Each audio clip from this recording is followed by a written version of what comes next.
Halo semua, balik lagi di channel Comfort Zone When Gaming Becomes So Comfort. Today masih bersama gua Adam di sini. Nah, pada kesempatan kali ini gua akan melanjutkan lagi alur cerita dari game sensasional yakni GTA Vice City. Yang game GTA Vice City ini merupakan lanjutan dari cerita GTA Vice City Stories yang ceritanya juga udah gue sempat ceritakan pada video sebelum-sebelumnya. Sehingga berdasarkan timeline, GTA Vice City ini adalah lanjutan dari GTA Vice City Stories karena bersetting pada tahun 1986, tepatnya 2 tahun setelah kejadian pada GTA Vice City Stories. Nah, sampai sini buat kalian yang berminat dan ingin menonton alur ceritanya secara lengkap, dan gue yakin ini adalah alur cerita paling lengkap se-Indonesia bahkan sedunia. Langsung aja kita mulai pembahasannya. Inilah dia alur cerita dari game GTA Vice City. And let's begin the story, guys.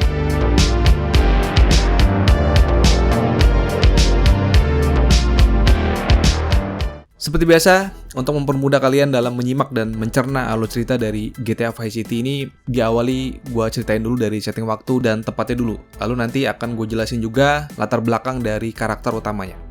Bersetting pada tahun 1986, tepatnya 2 tahun setelah kejadian di GTA Vice City Stories. Masih berlatar pada sebuah kota indah bernama Vice City yang direferensikan dari kota Miami, Amerika Serikat. Mengangkat seorang karakter bernama Tommy Vercetti, lahir pada tahun 1951 di kota Liberty City. Sehingga berdasarkan setting waktunya di GTA Vice City ya, umur Tommy ini adalah 35 tahun yang merupakan warga negara Amerika keturunan Italia. Dibesarkan oleh seorang ayah yang tidak disebutkan namanya, namun berdasarkan cerita, ayah dari Tommy adalah seorang pekerja di salah satu toko percetakan. Namun begitu, hubungan antara Tommy dan sang ayah dikenal cukup dekat, namun tidak dengan sang ibu, yang berdasarkan cerita, Tommy memiliki hubungan yang tidak baik dengan ibunya. Namun, walaupun hidup dalam taraf ekonomi yang bisa dibilang nggak kaya gitu ya, Tommy sudah berkawan dengan seorang anak mafia yang bernama Sonny Forelli, yang merupakan anak dari kriminal mafia berat ya, yang ditakuti, yang bernama Forelli Crime Family. Yang ini merupakan mafia yang sangat termasyur dan sangat ditakuti di kota Liberty City. Nah, sampai sini biar nggak salah paham, gue tekankan lagi, ini dari tadi gue sebut adalah Liberty City ya, bukan Vice City. Dua kota yang berbeda. Jadi pada awalnya memang si Tommy Vercetti ini memang nggak tinggal di Vice City, namun ia dari kecil tinggal di kota Liberty City, yang merupakan kota setting tepat dari game GTA 3 ya, yang merupakan kota yang paling terburuk lah diceritakan, karena memiliki tingkat kriminalitas yang paling tinggi di Liberty City. Nah, karena Tommy dan Sonny ini sudah berkawan ya, apalagi di kota Liberty City merupakan kota yang memiliki tingkat kriminalitas yang paling tinggi, sehingga sudah dipastikan Tommy memang pergaulannya sudah badung sedari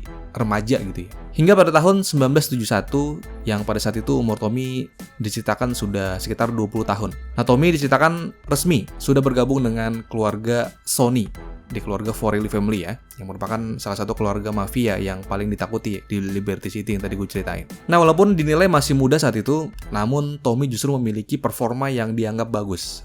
Sehingga dalam waktu singkat, saat itu Tommy selalu naik pangkat, bahkan dipercaya Tommy ini menjadi orang kepercayaan dari Forelli Family. Namun ironisnya, keberhasilan dari Tommy di keluarga Forelli justru mendapatkan kecemburuan dari Sonny, yang saat itu Sonny sudah menjabat sebagai ketua di mafia Forelli. Nah, Sonny ini seolah memiliki kekhawatiran jika Tommy ini performanya bagus terus ya. Dikhawatirkan Tommy justru memiliki kekuatan yang lebih hebat dari keluarga mafia Forelli Family. Nah, dikarenakan ketakutan itulah, dalam satu kesempatan Sonny memiliki niat busuk, yakni dia berencana akan membunuh Tommy. Nah, sehingga dari situ Sonny membuat sebuah skenario bahwa ia seolah-olah memberikan tugas ke Tommy untuk membunuh seseorang yang berada di sebuah tempat yang bernama Harwood yang ada di kota Liberty City. Nah, sehingga Tommy diutuslah sama Sonny ke sana untuk membunuh seseorang tersebut. Nah, namun setelah Tommy ke sana, sampailah di Harwood, rupanya Tommy dicegat oleh 11 orang pembunuh bayaran. Yang 11 orang pembunuh bayaran tersebut rupanya diutus oleh Sonny untuk membunuh Tommy. Namun yang nggak diperhitungkan oleh Sonny adalah Tommy ini memiliki basic perang yang mumpuni. Sehingga pada saat itu bukan Tommy yang tewas. Justru 11 orang yang diutus oleh Sonny Forelli seluruhnya tewas di tangan Tommy. Nah, karena telah membunuh 11 orang, Tommy Vercetti langsung ditangkap polisi dan diancam dengan hukuman mati terhadap kasus pembunuhan 11 orang. Nah, itulah juga yang membuat Tommy Vercetti mendapatkan julukan sebagai The Harwood Butcher atau pembantai dari Harwood. Dan sampai Tommy masuk penjara, sayangnya tidak diketahui bahwa sebenarnya ya, kejadian di Harwood itu adalah sebuah jebakan yang tujuannya sebenarnya untuk membunuh dirinya sendiri ya. Namun pada titik ini Tommy nggak tahu menahu bahwa itu adalah rencana dari Sony. Karena saat itu Tommy masih percaya dengan Sony. Dia masih percaya dengan keluarga Forelli family, khususnya dengan Sonny Forelli. Nah, dalam kurun waktu di penjara, polisi mengetahui bahwa status dari Tommy ini adalah anggota dari keluarga mafia Forelli family. Sehingga sebenarnya saat itu polisi kerap berulang kali ya mencoba untuk mengulik serta ingin mencari tahu keterlibatan Tommy dengan keluarga Forelli. Nah, namun karena kesetiaan dari Tommy selama dia di penjara, dia tetap tutup mulut dan dia tidak pernah membocorkan satu kalimat pun, satu kata pun juga tentang rahasia ataupun bukti yang mengarahkan kepada keluarga Forelli family.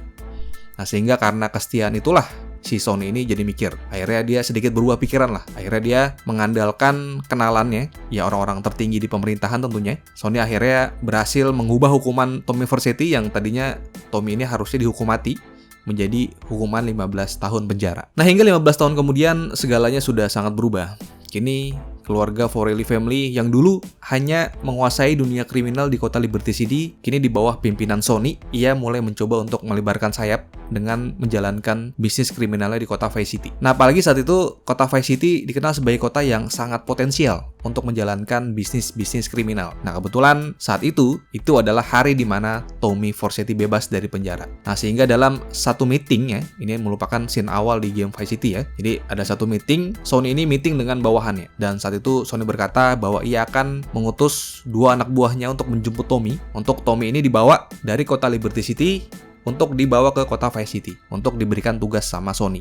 Nah, karena bisnis kriminal di Liberty City ini Sony anggap sudah nggak aman lah, apalagi jika ia masih mau memanfaatkan tenaga dari Tommy Vercetti yang sudah pasti polisi bahkan orang-orang udah pada kenal dengan Tommy yang memiliki reputasi yang kriminal banget lah di Liberty City. Nah, sehingga menurut Sony kota Vice City menjadi kota yang mungkin paling ideal untuk memulai lagi ekspansi bisnis kriminalnya dengan memanfaatkan tenaga dari Tommy Vercetti.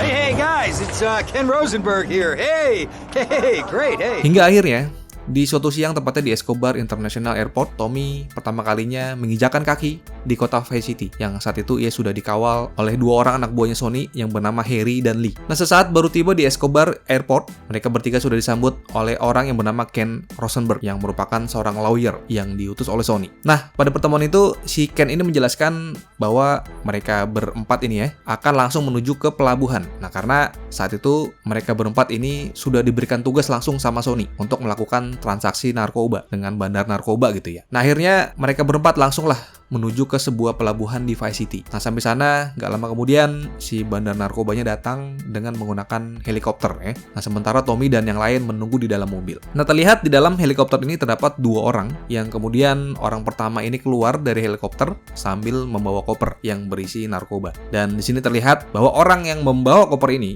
merupakan, ya mungkin kalian tahu ya yang udah nonton video sebelumnya, dia ini adalah Victor Vance yang merupakan tokoh utama dari game GTA Vice City Stories yang ceritanya lagi-lagi gue udah sampaikan sebelumnya. Dan di dalam helikopter ini juga sudah terlihat ya tipis-tipis dan dipastikan di dalamnya ini adalah Lance Vance atau adik atau kakaknya si Victor ya. Nah, sampai sini artinya menjelaskan bahwa pasca ending dari GTA Vice City Stories ya, yang dimana saat itu Victor sempat menyatakan bahwa ia nggak mau lagi lah terlibat di dalam dunia kriminal narkoba. Namun ternyata itu hanyalah omong kosong sepertinya. Jadi memang terlihat ya, dari sini Victor sepertinya masih bisa dipengaruhi oleh sang adik ya. Nah, baik lagi ya. Nah, akhirnya transaksi pun dilakukan. Jadi mereka berdua ini sama-sama membuka koper ya untuk meyakinkan satu sama lain. Nah, namun diam-diam tanpa sepengetahuan mereka, rupanya ada sekelompok orang yang misterius ya yang sedang mengintai mereka semua sambil mengendap-endap dengan menggunakan senjata yang sekelompok orang tersebut langsung menyerang Tommy, Harry, Lee, serta Victor yang sedang bertransaksi. Nah, rupanya atas penyerangan tersebut ya, transaksi tersebut harus dibayar mahal setelah serangan kelompok orang tersebut menewaskan 3 orang, yakni Harry,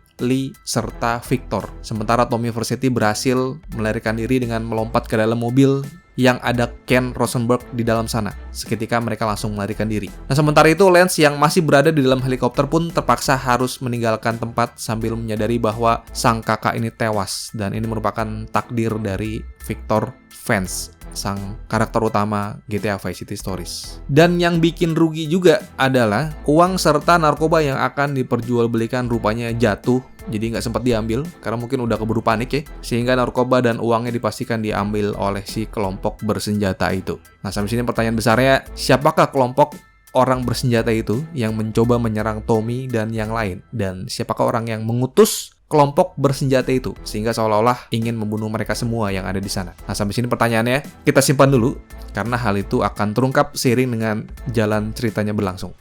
Look, Sonny, we were set up. The deal was an ambush. Harry and Lee are You dead. better be kidding me, Tommy! Tell me you still got the money.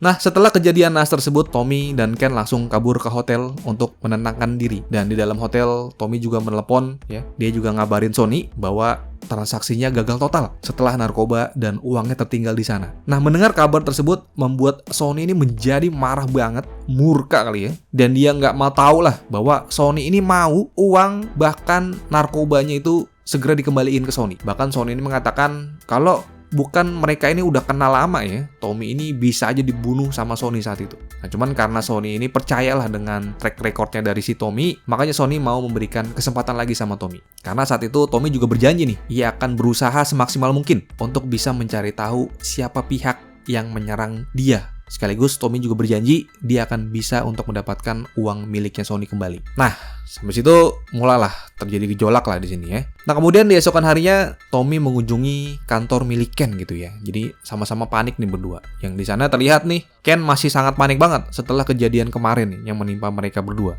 Apalagi Ken ini juga sadar bahwa uang milik Sonny juga hilang entah kemana. Nah, akhirnya Ken saat itu berpikir bahwa lebih baik Tommy bertemu dengan seorang mantan kolonel yang bernama Juan Cortez. Nah, karena Juan Cortez inilah yang membantu Ken dalam menjadwalkan pertemuan antara Tommy, Ken, Victor, dan Lance tempo hari. Nah, artinya transaksi narkoba yang sebelumnya dilakukan itu sebenarnya sudah dirancang waktu dan tempatnya oleh si Juan Cortez. Nah, sehingga Ken ini berpikir mungkin aja si Juan Cortez ini memiliki dugaan-dugaan nama siapa orang yang menyerang Tommy. Kebetulan saat itu Juan Cortez juga sedang mengadakan pesta di yacht miliknya.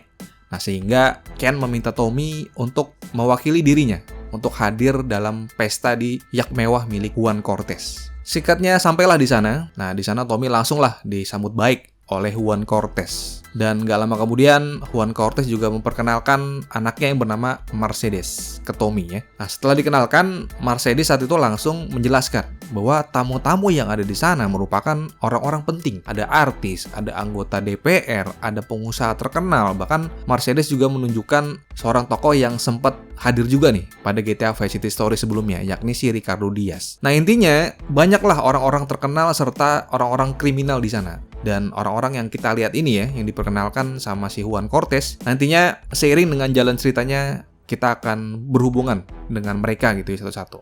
Nah, setelah itu Mercedes udah ngenalin, akhirnya dia minta Tommy untuk mengantarnya ke sebuah klub dan mereka berdua meninggalkan pesta tersebut. Nah, di keesokan harinya Tommy bertemu lagi nih dengan Ken, yang saat itu Tommy mengatakan setelah pulang dari pestanya Juan Cortez, rupanya Tommy nggak mendapatkan info apa-apa tentang kelompok orang yang pernah menyerang mereka tempo hari. Nah, sehingga saat itu Ken mengusulkan lagi, jadi ia mengusulkan ide lain, bahwa sebaiknya Tommy bertemu dengan seorang pemilik klub ya, yang bernama Ken Powell. Nah, si Ken Powell ini, dia terkenal sebagai orang yang memiliki banyak informasi, terutama tentang rumor gitu ya. Sehingga Ken ini percaya mungkin aja si Ken Powell ini bisa memberikan informasi ke Tommy mengenai siapa kira-kira pihak yang menyerang mereka. Apalagi kelompok ya yang menyerang Tommy ini sudah pasti sekarang udah kaya banget gitu ya. Dia udah memiliki 20 kilo kokain beserta uang dari hasil penyergapan tersebut. Sehingga mungkin aja ya si Ken Powell ini mengetahui orang-orang yang tiba-tiba jadi kaya gitu ya. Nah, singkatnya sampailah Tommy di sebuah bar yang bernama Malibu.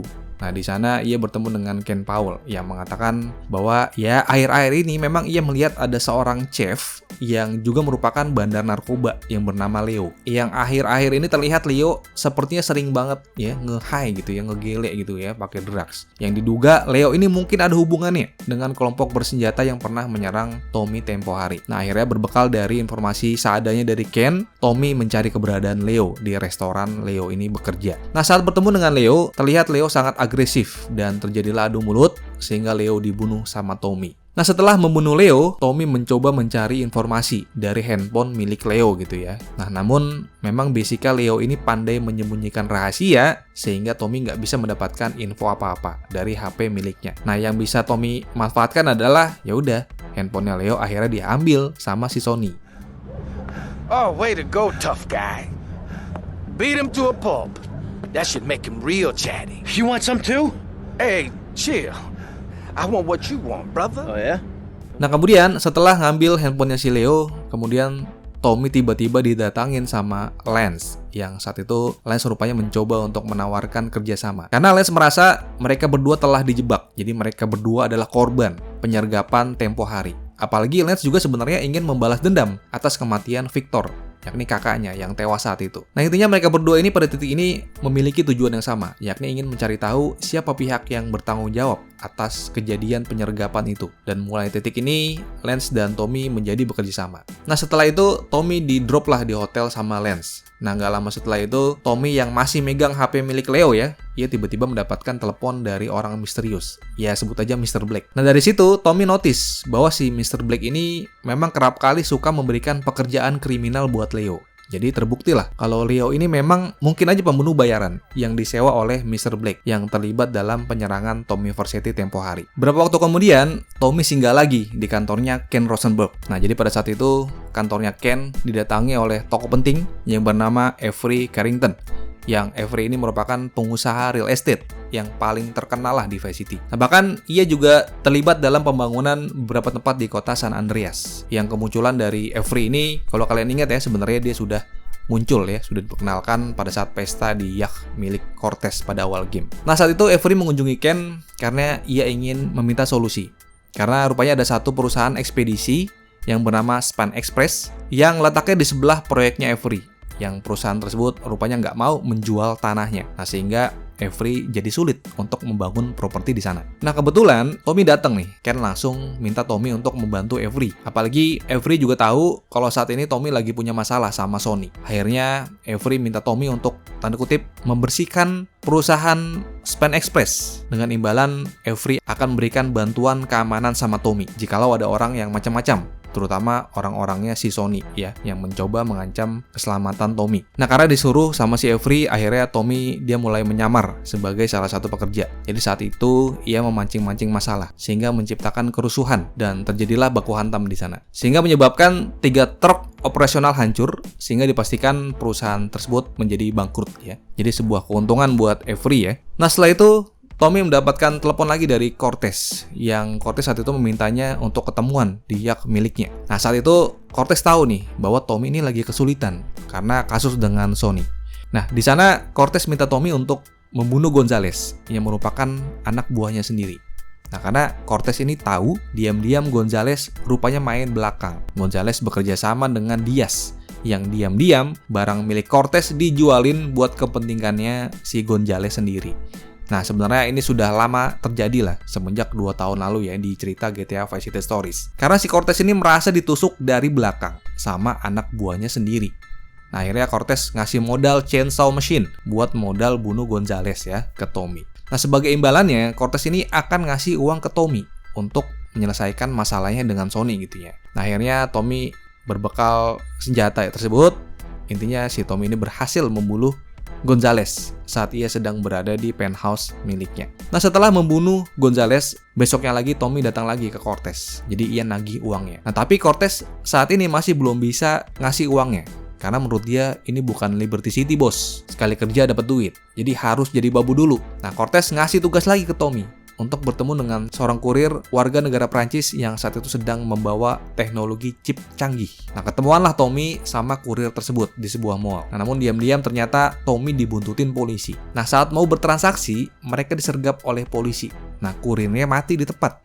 Namun Tommy berhasil mengambil chip darinya dan memberikan ke Cortez. Nah, besoknya lagi, Cortez kasih tugas lagi. Bukan ngasih duit, dia malah masih ngasih tugas gitu ya. Saat itu Cortez minta Tommy untuk menjadi bodyguard salah satu rekan bisnisnya Cortez yang bernama Luis Diaz yang tadi gue udah ceritain. Yang pada saat itu diceritakan Luis Diaz akan bertransaksi narkoba dengan geng lain. Nah, si Cortez ini ngasih info penting yang selama ini mungkin dicari-cari sama Tommy. Mungkin aja Diaz ini adalah dalang dibalik penyerangan Tommy tempo hari yang menyebabkan Tommy ini harus bertanggung jawab sama Sonny. Nah, Cortez ini minta Tommy, lebih baik lo deketin aja Diaz pelan-pelan sambil mencari tahu fakta sebenarnya tentang sejauh apa keterlibatan Diaz sama kasus penyerangan lo tempo hari. Intinya seperti itu. Nah, kebetulan saat itu Diaz lagi dikasih tugas nih sama Cortez untuk COD, bertransaksi narkoba. Nah, menurut Cortez mungkin inilah waktu yang tepat gitu ya. Jadi si Tommy ini disuruh ngelindungin Diaz lah, sekaligus deket-deketin pelan-pelan tentang Diaz, sekaligus mencari fakta sebenarnya apakah benar si Diaz ini terlibat atas penyerangan terhadap Tommy Vercetti tempo hari. Nah, khawatir ada apa-apa sama nyawanya, Tommy minta bantuan sama Lance buat jadi backup. Nah, setelah bertemu dengan Lance dan bertemu juga dengan Luis Diaz, akhirnya Tommy datanglah di salah satu gang ya untuk bertransaksi. Nah, Tommy ini siap jaga di atas gedung. Nah, saat bertransaksi, kekhawatiran benar terjadi. Rupanya Diaz diserang sama lawan transaksinya dan terjadilah peperangan yang menyebabkan uangnya Diaz diambil sama lawan transaksinya. Nah, namun Tommy berhasil mengambil kembali uang yang dicuri dan mengembalikannya ke Diaz. Nah, dari situlah si Diaz menjadi sangat berterima kasih sama Tommy karena sudah dibantu. Nah, semenjak saat itu Diaz menjadi suka nih sama kerjanya si Tommy. Hal itu juga sejalan dengan misinya Tommy yang diam-diam lagi mau mantau pelan-pelan mengenai keterlibatan Diaz dengan kasus penyerangan Tommy tempo hari. Nah, semenjak saat itu Diaz jadi suka nelponin Tommy untuk mengundangnya ke mansionnya Diaz untuk kerjasama, untuk dikasih kerjaan juga. Karena Diaz merasa anak-anak buahnya nih sekarang pada tolol-tolol banget, nggak bisa diandalin. Nah, Diaz ini menjanjikan ngasih uang banyak lah ke Tommy kalau Tommy mau kerja sama dia. Nah, sambil nunggu kerjaan dari Diaz yang belum datang-datang ya. Nah, setelah itu Tommy kerja lagi sama Avery. Nah, saat itu Avery mulai memberikan lagi Tommy tugas kotor, mulai dari membunuh saingan bisnisnya sampai dengan menghancurkan gedung yang masih dalam pembangunan. Yang semua itu semata-mata untuk mempermudah bisnis milik Avery. Nah, setelah melakukan beberapa tugas kotor dari Avery, Tommy ditelepon lagi sama Diaz. Nah, dia minta Tommy datang ke rumahnya Diaz. Nah, saat itu Diaz ngasih tugas untuk membuntutin salah satu anak buahnya Diaz, yang Diaz ini merasa nih anak buah gua kayaknya ada yang berkhianat nih, yang diam-diam menyembunyikan uang milik Diaz. Nah, Tommy diminta untuk mencari tahu kemana si pengkhianat itu membawa kabur uang milik Diaz. Nah, singkatnya ternyata setelah diikutin ya, orang itu rupanya lari ke bekas rumah mewah. Yang ternyata rumah mewah yang kita lihat ini adalah rumah mewahnya Mendes Brother ya, kalau kalian ingat di GTA Vice City Stories yang dulu pada cerita GTA Vice City Stories, rumah yang kita lihat ini dulu terlihat sangat cantik, bersih gini ya. Kini kita lihat ya di GTA Vice City kondisinya sudah sangat kumuh karena sudah nggak terurus. Bahkan rumah ini ditempatin sama orang-orang kriminal. Nah, setelah mendapatkan informasi kemana selama ini uangnya Diaz diselundupkan, Tommy ketemu lagi sama Diaz dalam kondisi Diaz ini masih marah-marah. Akhirnya berbekal dari informasi Tommy, Diaz nyuruh untuk menyerang rumah kumuh tadi. Nah, saat Tommy mau menyerang rumah kumuh yang disuruh sama Diaz, rupanya di tengah perjalanan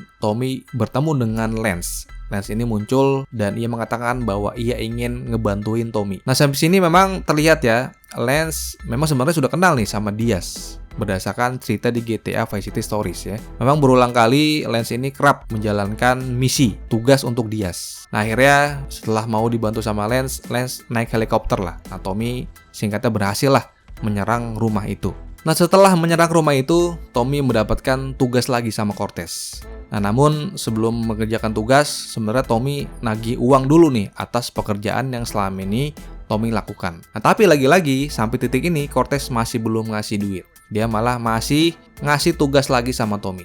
Nah, jadi saat itu Cortez seolah-olah ingin memanfaatkan situasi sulitnya Tommy. Nah, saat itu Cortez minta tolong sama Tommy untuk mencari kendaraan tank terbaru ya, milik tentara yang sedang dalam perjalanan dibawa ke pangkalan militer. Akhirnya Tommy sendirian ya, diam-diam ia mengawal tank yang sedang dibawa oleh para tentara sambil menunggu momen yang pas. Nah, kesempatan emas ketika salah satu tentara rupanya berhenti sejenak ingin beli donat. Nah, kesempatan itu Tommy manfaatkan dengan mengambil tank tersebut dan berhasil ia bawa ke gudang kosong untuk Cortez. Nah, setelah itu Tommy ketemu lagi sama Avery, yang saat itu Avery memberikan lagi tugas kotor, yakni memecah belah antara geng Kuba dengan geng Haiti agar terjadinya perpecahan dan saling serang. Nah, inti dari peperangan itu sebenarnya ingin memberantas mafia biar pada serang satu sama lain. Karena bagaimanapun juga kehadiran geng mafia di kota itu mempengaruhi harga properti. Nah, intinya Tommy berhasil lah memecah belah kedua kelompok geng tersebut. Nah, setelah itu kemudian Tommy dipanggil lagi sama Diaz, yang saat itu Diaz memberikan tugas lagi untuk mencuri booth yang terkenal paling cepat se-Vice City.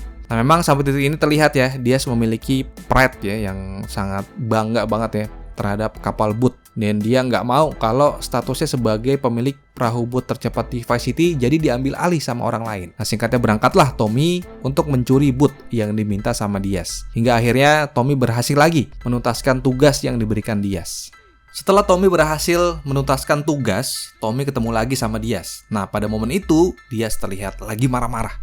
Karena rupanya pemutar film miliknya nggak kunjung nyala. Yang ternyata karena masalah sepele, karena kabel powernya belum dicolokin. Memang karakter tolol nih memang Diaz ya. Nah, saat itu si Diaz rupanya ngasih tugas ke Tommy untuk mencari sebuah peti kargo. Nah, namun pada saat menjalankan misinya, Lance lagi-lagi muncul di speedboat yang akan dinaikin sama Tommy. Lance datang ingin memberitahu sekaligus memberikan kabar bagus buat Tommy. Nah, walaupun di awal ia mendapatkan penolakan sama Tommy. Karena Tommy merasa kok Lance ini selalu stalking nih sama Tommy. Nah, akhirnya mereka berdua pun menjalankan tugas bersama-sama intinya. Nah, dalam perjalanan, si Lance ini memberikan kabar bahwa sebenarnya Lance ini sudah memiliki identitas siapa dalang di balik penyerbuan mereka tempo hari yang menyebabkan Victor tewas dan Tommy jadi hutang sama Sony. Bahwa dalang di balik itu semua adalah Luis Diaz. Nah, hal itu menjadi sesuai dengan prediksinya Juan Cortez yang pernah mengatakan hal yang sama ke Tommy mengenai keterlibatan Diaz terhadap penyerangan Tommy. Nah, namun saat itu Tommy merasa saat ini mungkin bukan waktu yang tepat untuk langsung menyerang Diaz. Tommy intinya dia pengen mencari tahu dulu lebih dalam sejauh apa keterlibatan Diaz. Nah, setelah misi selesai dan sudah menyelesaikan apa yang disuruh sama Diaz ya. Nah, beberapa waktu kemudian Tommy mendapatkan telepon dari Ken Powell. Dan saat itu Ken ini mengatakan rupanya bahwa anak buah Diaz saat itu berhasil menculik Lance. Nah, berdasarkan informasi dari Ken, ternyata Lance saat itu disekap di sebuah tempat barang rongsokan. Nah, hal itu membuat Tommy menjadi marah banget. Kenapa kok si Diaz ini sampai beraninya menculik Lance gitu ya? Nah, singkatnya setelah sampai ke lokasi, Tommy dihadang oleh anak buah Diaz. Nah, setelah mengalahkan mereka semua, Tommy melihat Lance yang sedang ditahan di bangku dengan kondisi berdarah-darah, terluka gitu ya. Nah, setelah berhasil dibebaskan, Lance ini mengaku, rupanya semenjak ia mengetahui bahwa Diaz ini terlibat atas kematian Victor, sejujurnya si Lance ini menjadi nggak bisa menahan diri untuk menyerang Diaz. Walaupun itu bisa dibilang hal bodoh, karena menyerang anak buah Diaz sendirian tuh dianggap sembrono. Nah, imbas dari itu akhirnya Lance jadi terluka sekarang gitu kan, dan Tommy jadi ribet juga nih. Akhirnya Tommy membawa Lance itu ke rumah sakit untuk penyembuhan. Nah, saat di drop, Tommy ini mengatakan kalau Lance ini udah recovery ya, kalau lu udah sembuh, nanti si Tommy ngajakin ketemuan lagi sama Lance di sebuah pulau yang bernama Star Island untuk melakukan balas dendam dengan Diaz. Nah, semenjak kejadian ini ya, praktis Tommy menjadi nggak mau lagi kerja sama Diaz. Nah, sambil nunggu Lance ini sembuh, Tommy datang lagi ke yacht milik Cortez. Nah, saat itu Cortez mengatakan bahwa imbas dari pencurian chip tempo hari, nah sekarang Cortez jadi dicari-cari sama mafia Perancis. Karena mereka mengincar chip milik Cortez yang dicuri tempo hari. Nah, intinya di sini adalah Cortez mau pindah pelabuhan. Karena saat itu ia merasa udah nggak aman lagi nih, dia tinggal di Vice City. Nah, maka dari itu Cortez intinya ngundang Tommy ke yachtnya. Sebenarnya pengen minta bantuan, tenaga lah untuk melindungi Cortez saat dia kabur dari dermaga. Nah, pada saat Cortez ini mencoba kabur dari dermaga, rupanya dugaan Cortez ini rupanya benar. Nah, saat Cortez meninggalkan pelabuhan, rupanya pasukan orang Prancis muncul dan mulai menyerang yachtnya si Cortez. Nah, beruntung Tommy berhasil menyelamatkan Cortez. Nah, sebagai hadiah, Cortez ini bukan memberikan uang, namun Cortez memberikan kapal boot, sekaligus minta Tommy untuk jagain anaknya Cortez, yakni Mercedes ke Tommy. Nah, setelah misi ini Cortez diceritakan nggak muncul lagi sampai tamat. Nah, sementara Cortez meninggalkan anaknya ya, si Mercedes, yang tetap bekerja di Vice City sebagai wanita penghibur di tempat prostitusi. Nah, setelah membantu Cortez, Tommy mendapatkan telepon dari Ken Powell. Nah, saat itu Ken ini mengatakan bahwa baru aja ada orang tinggi besar mencari Tommy. Nah, sepertinya ada sebuah kelompok yang nge-raise bounty nih untuk kepalanya Tommy. Jadi Tommy ini sedang dicari-cari lah sama pembunuh bayaran. Nah, dugaan saat itu dia sudah mengetahui keterlibatan Tommy dengan Lance. Sehingga mungkin aja orang yang mencari Tommy itu adalah anak buahnya Diaz ya, yang mengincar nyawanya Tommy. Nah, setelah si Lance ini sembuh ya dari rumah sakit, Tommy ketemuan lagi sama Lance.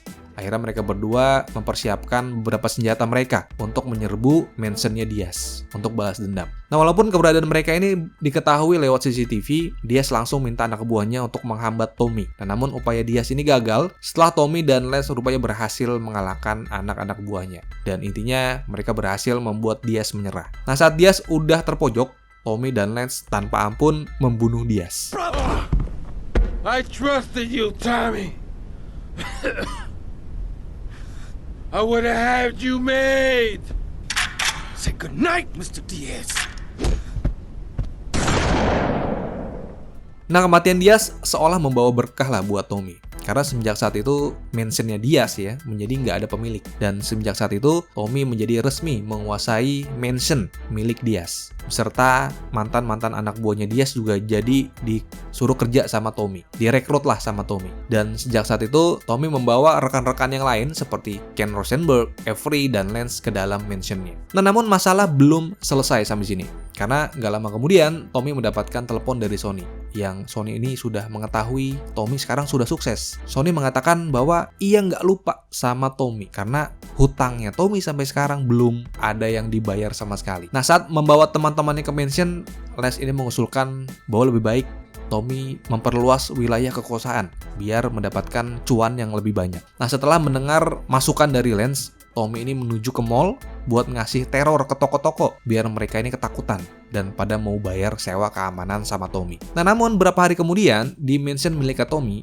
Lance ini mengatakan ternyata masih ada satu toko nih yang mulai nggak mau bayar uang keamanan. Nah, karena toko tersebut rupanya sudah ada yang ngamanin preman lokal yang bernama PIG atau Pig atau babi yang disingkat. Yang Pig ini sebenarnya singkatan dari Petrol Invest Group. Jadi sebuah perusahaan jasa keamanan gitu ya. Nah, Tommy mencari tahu ke toko tersebut dan dia mendapatkan lokasi markas dari Pig. Nah, Tommy langsung nyamperin markas Pig sekaligus dibantai semua sama Tommy sehingga bisnis uang keamanan Tommy ini kembali aman. Lalu beberapa hari kemudian, Les ini menelepon Tommy tiba-tiba aja. Nah, saat itu dalam perbincangan melalui telepon, Lance ini merasa kok dia mendapatkan bagian uang sedikit gitu ya. Jadi terlihat Lance ini mulai merasa nggak nyaman. Jadi dapat duit dari Tommy ini dikit gitu bagiannya. Jadi memang di sini sudah terlihat ada konflik masalah pembagian keuntungan di sini. Apalagi Lance ini merasa Tommy kok kayak suka jelek-jelekin Lance di depan anak buah mereka.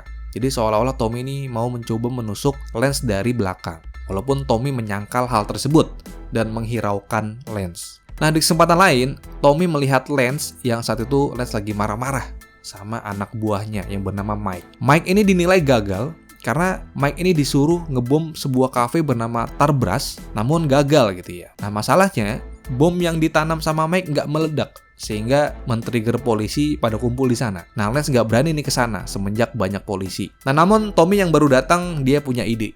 Jadi, ia tetap akan ngancurin kafe tersebut dengan menyamar menjadi polisi. Nah, Tommy ini memancing polisi biar mengejarnya. Nah, setelah berhasil dikalahkan, Tommy mengambil seragam polisi dan menyamar menjadi salah satu polisi dan merangsak masuk ke kafe tersebut dan men-trigger bom di kafe tersebut. Nah, hancurnya kafe tersebut mengurangi pesaing bisnisnya sehingga akan mendapatkan keuntungan tambahan buat Tommy.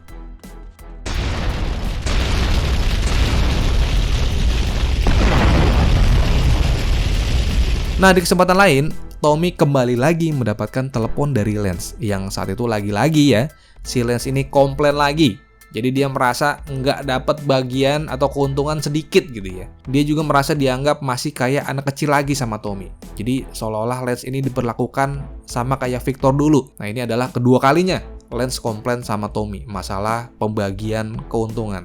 Sehingga lagi-lagi men-trigger konflik di antara mereka berdua. Nah, setelah itu Tommy kembali lagi ke studio milik Ken Powell. Nah, di sana Tommy dikenalin sama artis-artis band yang bernama band Fislove, yang vokalisnya bernama Giz. Ini sebenarnya si Giz ini kemunculan sebenarnya udah ada pada saat party di yaknya Cortez. Nah, sampai sini memang menurut cerita ya, Fislove ini adalah band heavy metal di bawah manajemennya Ken Powell yang diceritakan saat itu mereka akan melakukan konser tour. Nah, namun pada saat itu si Fishbang ya, yang notabene adalah band terkenal, rupanya memiliki keresahan dan ketakutan sama fansnya sendiri yang terkenal fanatik yang kerap berulang kali mencoba membunuh Fishbang dengan alasan yang nggak jelas gitu ya. Jadi saat momen itu si Jis ini minta tolong sama Tommy untuk mencari ramuan untuk bahan minuman yang bernama Love Juice. Nah sebelum konser mereka ceritanya mau minum minuman itu dulu. Nah selain itu Jis juga minta tolong sama Sony untuk membawa Mercedes ke studio bandnya buat nemenin party. Nah sampai sini bisa diasumsikan ya kalau Mercedes si anaknya Cortez itu diam-diam open BO ya. Nah atas permintaan itu akhirnya Tommy melakukan apa yang disuruh sama si Jis.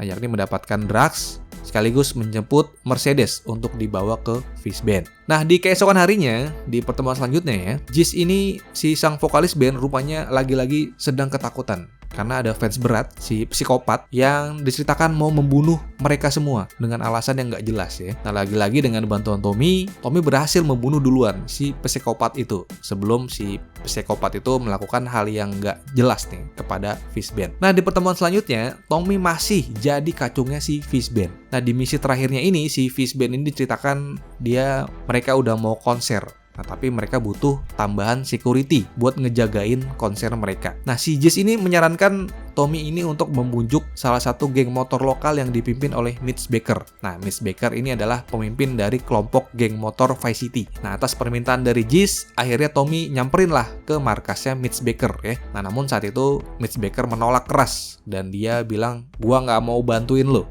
Lu siapa?" gitu kan, kata si Mitch Baker. Karena rupanya kelompok Mitch Baker ini terkenal loyal dan hanya mau ngebantu sesama member geng aja. Nah, sehingga Tommy seolah-olah diberikan challenge untuk balapan lah sama seorang anggota membernya.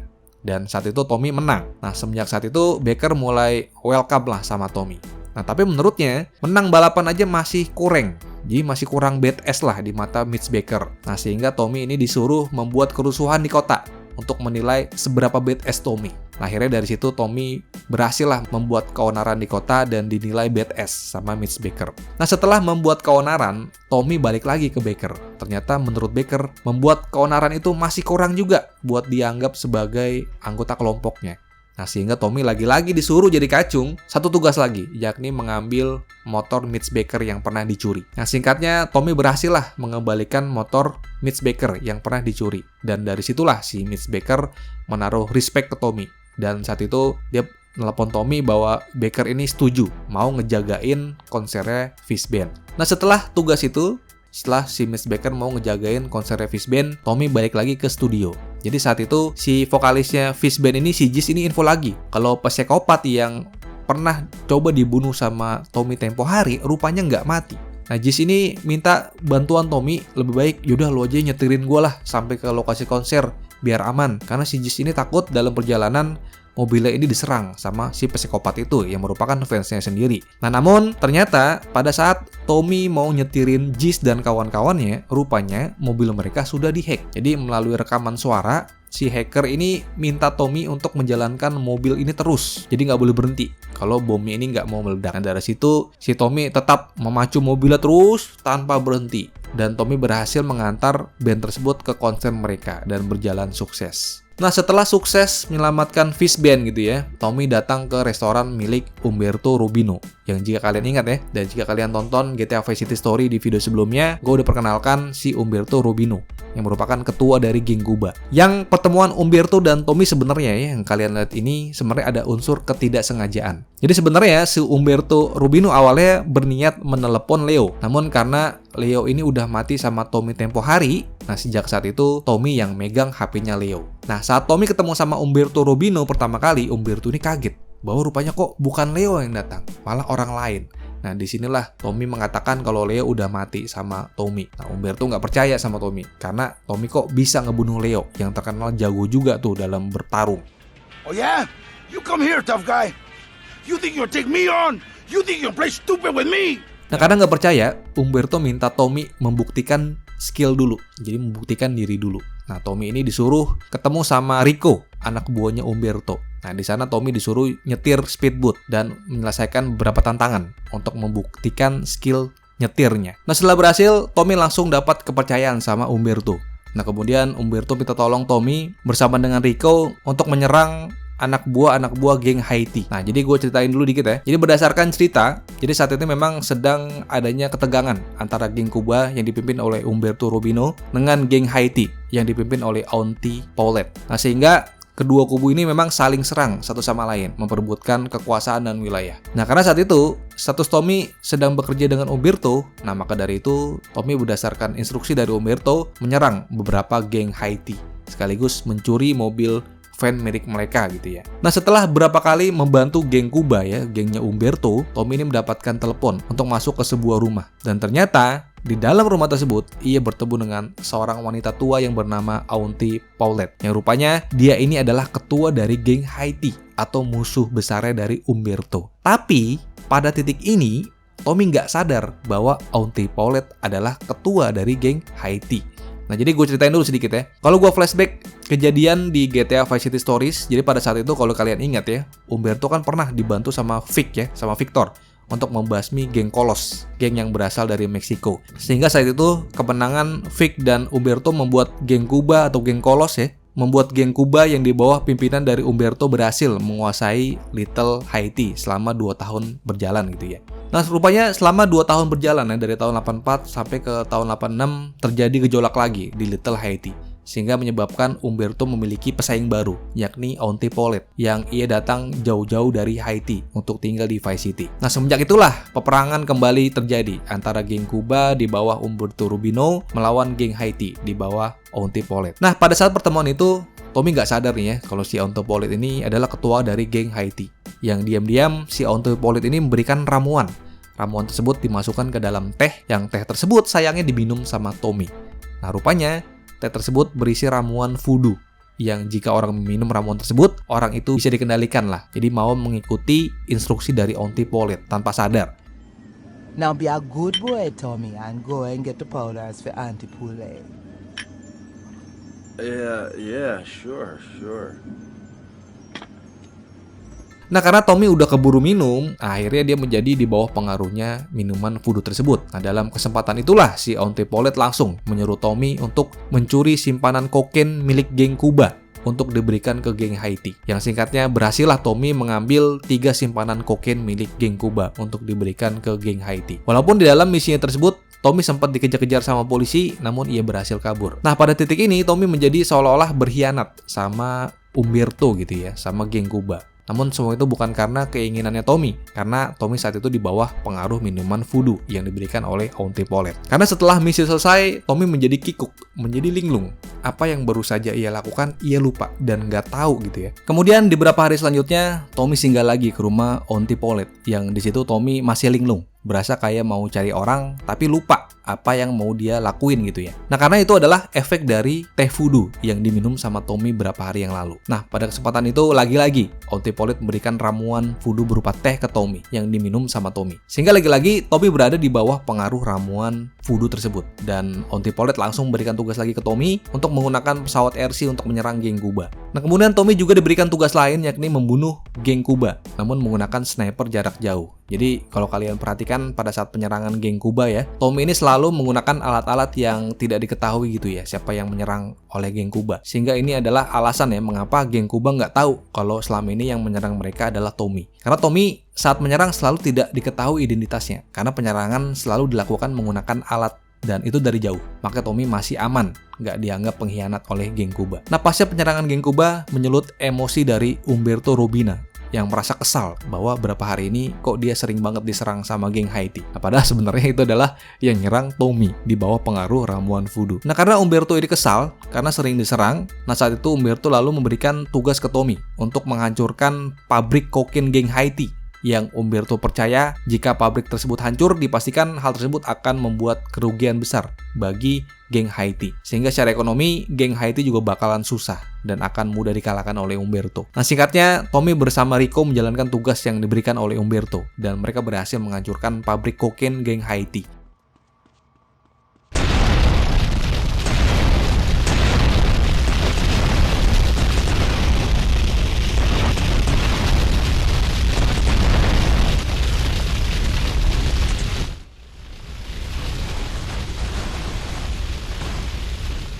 Hal itu membuat Umberto senang.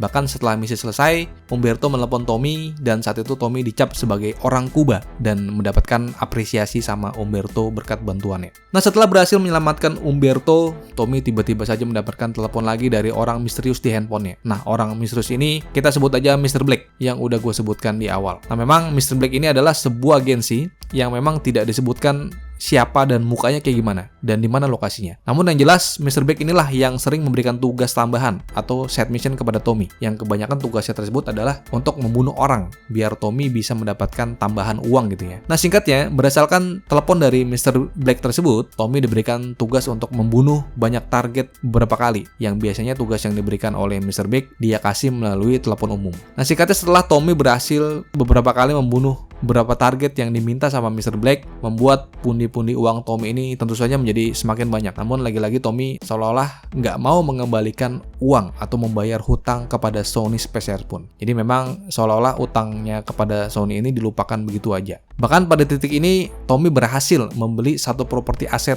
klub malam yang bernama Malibu Club. Nah, setelah berhasil membeli Malibu Club, pada satu momen saat bersama dengan Ken memberikan ide kriminal, yakni ia ingin menawarkan rencana ke Tommy untuk lebih baik melakukan perampokan besar-besaran ke sebuah bank yang cukup besar yang bernama Bank Vice City. Namun saat itu Ken merasa untuk melakukan misi tersebut, mereka ini harus mencari beberapa orang yang handal di bidangnya. Yang pertama-tama ya, mereka harus mencari orang yang handal dalam membuka berangkas. Nah, saat itu Ken kenal nih dengan orang yang jago di bidang tersebut, yakni seorang pria bernama Kim Jones. Nah, namun sayangnya, Kim Jones saat itu sedang ditahan oleh polisi, sehingga Ken Rosenberg meminta Tommy lebih baik untuk membebaskan Kim Jones dulu dari penjara. Dan akhirnya Tommy berbekal menyamar dengan menggunakan pakaian polisi. Singkatnya, Tommy berhasil membebaskan Kim Jones. Nah, setelah berhasil menyelamatkan Kim Jones, lalu dia dibawa ke Malibu Club dan di sana mereka bertiga meeting lagi. Yang pada saat itu Ken mengatakan rupanya mereka masih butuh satu orang lagi yang jago dalam menembak. Nah, Ken ini memiliki kenalan orang yang jago menembak juga, dan orang tersebut adalah, jika kalian ingat ya,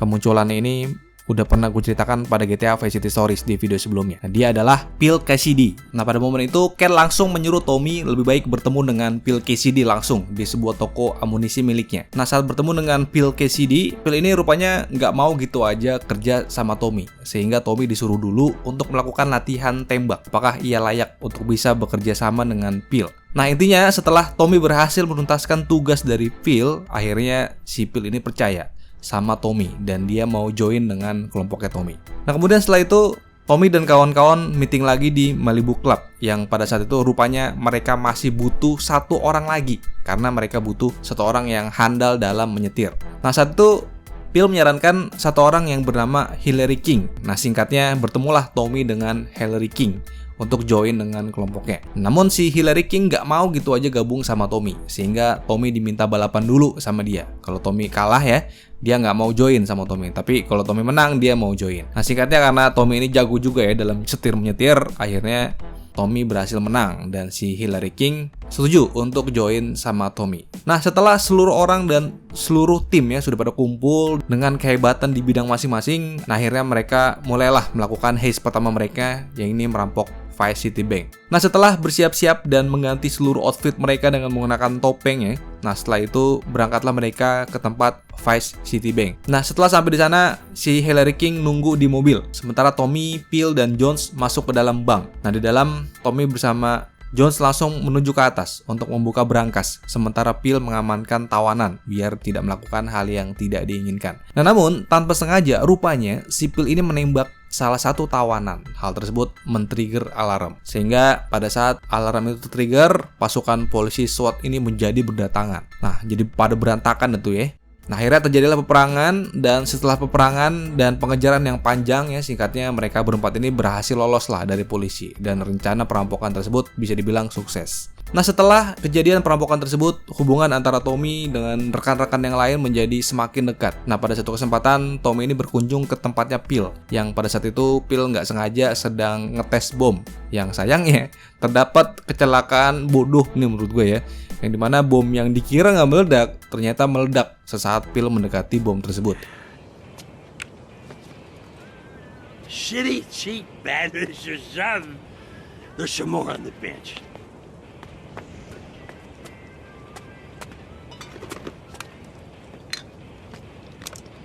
Ta-da! Oh, damn! Nah, sehingga hal itu membuat tangan kiri Phil ini menjadi putus sampai darahnya muncat kemana-mana nih anjir. Nah, karena merasa ya dekat sama Phil, akhirnya Tommy membantu Phil dengan membawanya ke rumah sakit. Nah, setelah membantu Phil dan membawanya ke rumah sakit, Tommy yang saat itu secara ekonomi udah cukup kaya raya gitu ya, karena udah punya banyak buat aset, properti, dan bisnis di mana-mana. Ya mulai mengakuisisi aset atau properti yang lain, yang pada saat itu Tommy berhasil membeli sebuah perusahaan yang bernama perusahaan taksi Kaufman KB. Nah, namun berdasarkan mekanik di dalam gamenya, biasanya kalau setelah kalian membeli ya atau mengakuisisi satu perusahaan, pastinya hal itu akan diiringi dengan misi tambahan. Yang misi-misi tambahan tersebut, jika kita jalankan, pastinya akan menambah pendapatan dari perusahaan yang kita beli gitu ya. Nah, sehingga gue akan coba jelasin dikit ya, mungkin secara singkat mengenai misi apa aja yang harus Tommy lakukan nih untuk membuat perusahaan yang baru ia beli tersebut memiliki pendapatan yang bagus ya. Nah, setelah Tommy mengakuisisi perusahaan taksi, Tommy beberapa kali memang mencoba menjadi supir taksi dan mengantarkan beberapa penumpang. Nah, namun puncaknya adalah Tommy ini pernah mendapatkan orderan fiktif nih Pak, yang dimana dia seolah-olah mendapatkan orderan harus menjemput Mercedes di sebuah pelabuhan. Nah, namun setelah Tommy sampai ke sana, rupanya di sana dia sudah ditunggu oleh para sopir-sopir taksi pesaingnya, yang mereka langsung mencoba menyerang Tommy gini ya, membabi buta. Nah, singkatnya, pada momen itu Tommy berhasil sekali lagi ya mengalahkan para sopir-sopir taksi tersebut, dan kemenangan itu otomatis membuat pendapatan dari perusahaan taksi yang Tommy miliki pendapatannya naik. Nah, setelah berhasil membeli perusahaan taksi, Tommy menjadi semakin kaya. Jadi ia nggak puas begitu aja. Karena saat itu Tommy juga berhasil membeli satu perusahaan yang lain, yakni perusahaan percetakan. Yang setelah ia beli, ia bertemu dengan mantan pemiliknya yang bernama Ernest Kelly. Yang rupanya si Ernest Kelly ini, dia bercerita bahwa dulu ia kenal dengan bapaknya Tommy. Nah, mungkin dia adalah teman mainnya dulu sama bapaknya Tommy. Karena kan seperti yang gue ceritain di awal ya, bahwa bapaknya Tommy pernah kerja di percetakan. Nah, mungkin ini adalah teman bapaknya Tommy dulu. Nah, pada momen itu si Ernest Kelly ini mengatakan bahwa perusahaan percetakan ini ya sebenarnya hanya kedok semata ya. Karena perusahaan percetakan ini bakal untung banget kalau dia bisa mencetak uang palsu, yang Ernest anggap ini akan lebih menguntungkan. Nah, Ernest ini mengatakan ada satu orang yang dalam waktu dekat akan membawa kayak semacam cetakan uang ya, yang orang tersebut akan bertransaksi di pelabuhan. Sehingga kalau Tommy berhasil mencuri plat ya, atau cetakan tersebut, Tommy bisa mencetak uang palsu sepuas-puasnya gitu ya. Nah, berdasarkan informasi dari Ken Powell, Tommy berhasil mendapatkan cetakan tersebut, dan hal itu lagi-lagi membuat perusahaan percetakan Tommy menjadi untung besar. Nah, setelah mendapatkan untung yang besar, Tommy nggak puas gitu aja Pak. Karena setelah itu Tommy lagi-lagi membeli properti baru, yakni sebuah studio film yang bernama Inter Global Studio, yang sebenarnya studio ini ya diam-diam memproduksi film porno melalui sutradara mereka yang bernama Steve. Nah, saat pertama kali masuk ke dalam studio ini, Tommy sebenarnya cukup kaget setelah properti di dalam banyak sekali properti yang memiliki unsur-unsur dewasa. Who is this idiot? You! Why are you in my space? Why? What is all this crap? Aliens, fishing poles. Who's ever seen a shark that big? Nah, mungkin karena bisnis dewasa ini menjadi lahan yang sangat menguntungkan di sana, sehingga Tommy lagi-lagi, oke lah gue nurut aja lah apa kata Steve si sutradara ini. Karena setelah ini Tommy akan diberikan beberapa misi, yang misi-misi yang akan dijalankan ini nantinya adalah misi yang meningkatkan pendapatan Inter Global Studio. Mulai dari mengajak Mercedes ya untuk join ke Inter Global Studio untuk melakukan syuting, sehingga dari sini memang semakin jelas bahwa Mercedes atau si anaknya dari Juan Cortez itu memang kerap kali memiliki pekerjaan-pekerjaan yang tanda kutip panas. Nah, salah satunya adalah pemain video porno. Nah, setelah itu Tommy juga diberikan misi lain, yakni mendistribusikan flyer Inter Global Studio melalui pesawat terbang agar film-film yang diproduksi oleh studio tersebut banyak diketahui orang, sehingga meningkatkan engagement. Ya maklum aja ya, karena di zaman dulu belum ada internet, sehingga metode yang mungkin paling ampuh adalah menyebar flyer. Salah satunya adalah dengan menggunakan pesawat terbang. Nah, selain itu beberapa hari kemudian Tommy mendapatkan masalah baru nih Pak, yakni berdasarkan informasi dari pejabat setempat yang bernama Alex ya. Pejabat atau si gubernur Vice City ini berencana untuk mengilegalkan atau melarang seluruh aktivitas terkait dengan pornografi. Nah, jadi hal itu sudah pasti akan mengancam bisnis milik Tommy. Nah, jika kalian ingat ya, Alex Krupp ini ya sebenarnya juga sudah ditampilkan pada saat party dengan Juan Cortez di awal-awal game. Namun si Alex Krupp ini ya, walaupun seolah-olah ia orang yang sangat suci ya, namun sebenarnya ya Alex Scrooge diam-diam juga merupakan pejabat korup. Bahkan dia juga diam-diam suka nonton film porno yang diperankan oleh Candy Sucks yang kerjasama sama Tommy. Jadi memang ini orang munafik banget ya. Nah karena itu diam-diam Tommy nggak bisa diam-diam gitu aja. Karena kalau didiemin otomatis bisnis pornografinya jadi hancur. Nah dengan memanfaatkan salah satu talentnya, si Candy Sucks, si Tommy minta Candy Sucks ini untuk merayu Alex Scrooge. Kemudian Tommy diam-diam memfoto mereka agar menciptakan seolah-olah skandal ya. Nah dari situ Tommy bisa mengancam Alex jika rencana mengilegalkan pornografi ini benar dilakukan. Pastinya Tommy bisa akan memblow up skandalnya dengan si Candy gini ya. Nah karena diancam dengan foto sure ini, akhirnya si pejabat korup tersebut nggak berani tuh mengilegalkan pornografi. Otomatis Tommy bisnisnya masih aman. Nah kemudian yang terakhir, untuk melancarkan bisnis prostitusinya, Tommy berhasil mempromosikan filmnya di sebuah gedung terkenal yang hal itu mendapatkan banyak simpati tentunya dari para warga-warga. Sehingga lagi-lagi hal tersebut menambah pundi-pundi uang pemasukan bisnisnya Tommy, terutama di bisnis prostitusi. Nah setelah sudah kaya raya gitu ya, si Tommy dan sudah memiliki banyak bisnis di mana-mana, tiba-tiba aja salah satu bisnisnya, yakni bisnis percetakan, dikabarkan baru aja diserang oleh preman yang ternyata para preman tersebut rupanya sengaja diutus oleh Sonny Valerie berdasarkan informasi dari si Ernest Kelly ya. Said it was a Mr. Farello's money. Oh, I feel like crap. Farelli? Sonny Farelli? Yeah, that's the guy. I think they were very insistent. Nah berdasarkan informasi dari si Ernest Kelly ini, para anak buah Sonny ini mencoba mencari Tommy yang memang nggak kunjung membayar hutang kepada Sonny.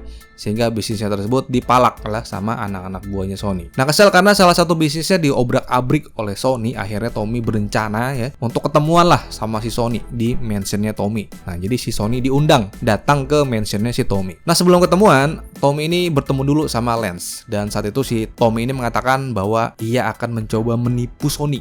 Jadi Tommy ini akan mencetak uang palsu untuk seolah-olah uang palsu tersebut akan dibayarkan ke Sonny untuk melunasi hutangnya. Nah akhirnya pada waktu ini ditentukan, Sonny datang ke mansionnya Tommy bersama anak buahnya. What? No big hugs for your old buddy? I've had 15 years out of the loop. I'm a bit rusty on family etiquette. Oh, he's angry, huh, Tommy? Didn't I say your temper would get you into trouble, huh? Nah pada pertemuan tersebut, Tommy memberikan uang palsu ke Sonny. Nah namun tanpa diketahui oleh Tommy, rupanya Lance di belakang Tommy sudah membocorkan rencana uang palsu tersebut ke Sonny. Sehingga pada titik ini, si Sonny udah tahu bahwa uang yang diserahkan Tommy adalah uang palsu. Nah, Lance rupanya berkhianat. Karena seperti yang udah gue ceritakan sebelumnya, mungkin karena Lance ini merasa selama ini keuntungan yang ia dapatkan dianggap kecil ya. Jadi seolah-olah Tommy memberikan keuntungan yang sedikit gitu ya buat Lance. Sehingga Lance ini memilih, ngapain gue berpihak sama si Tommy?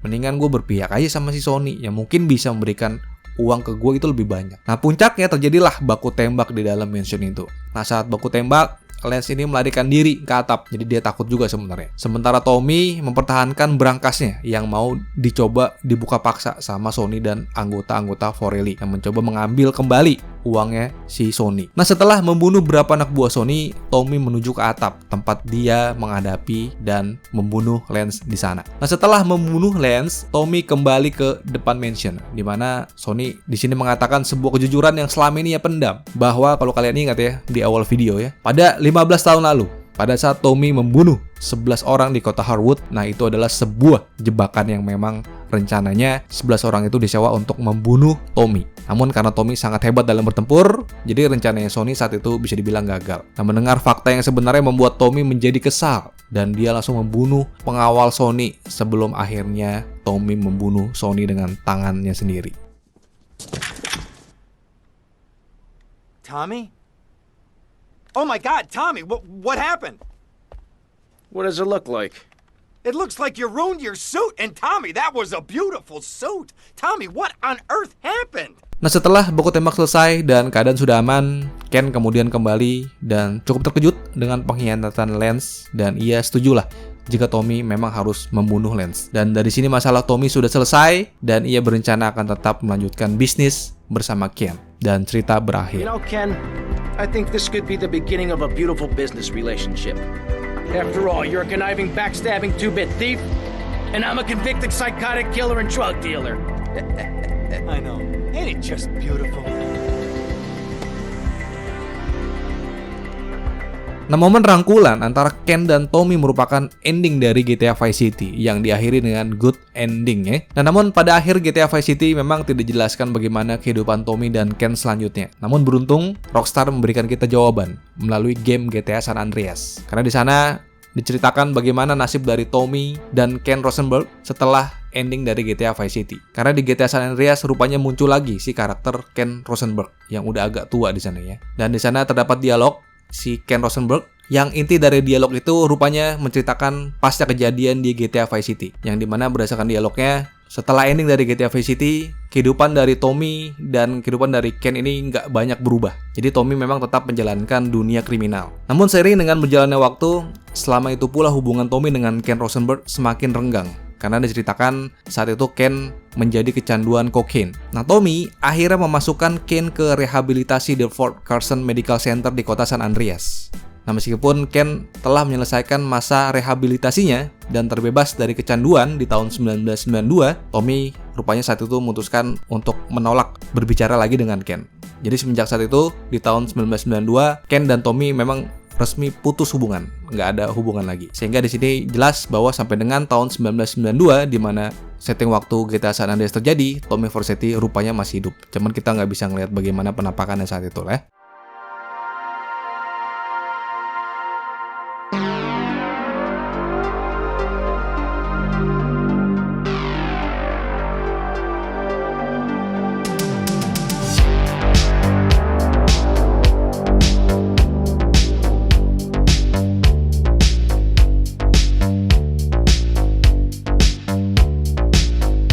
Nah, itulah tadi penjelasan singkat gua mengenai alur cerita dari GTA Vice City. Semoga video ini memberikan kalian informasi mengenai game GTA yang terkenal sangat legendaris pada masanya. Sekaligus semoga bisa memberikan kenangan-kenangan indah buat kalian yang pernah memainkan game ini. Nah, selanjutnya berdasarkan setting waktunya, harusnya cerita akan mengarahkan kepada GTA San Andreas. Nah, namun karena alur cerita GTA San Andreas udah gua upload, mungkin buat kalian yang tertarik ya, setelah kalian nonton video ini bisa langsung tonton aja alur cerita GTA San Andreas di video gua yang ini. Karena berdasarkan setting waktunya, setelah Vice City akan dilanjutkan GTA San Andreas. Nah, tapi karena udah gua upload, jadi kedepannya gua akan lanjutkan ke GTA 3.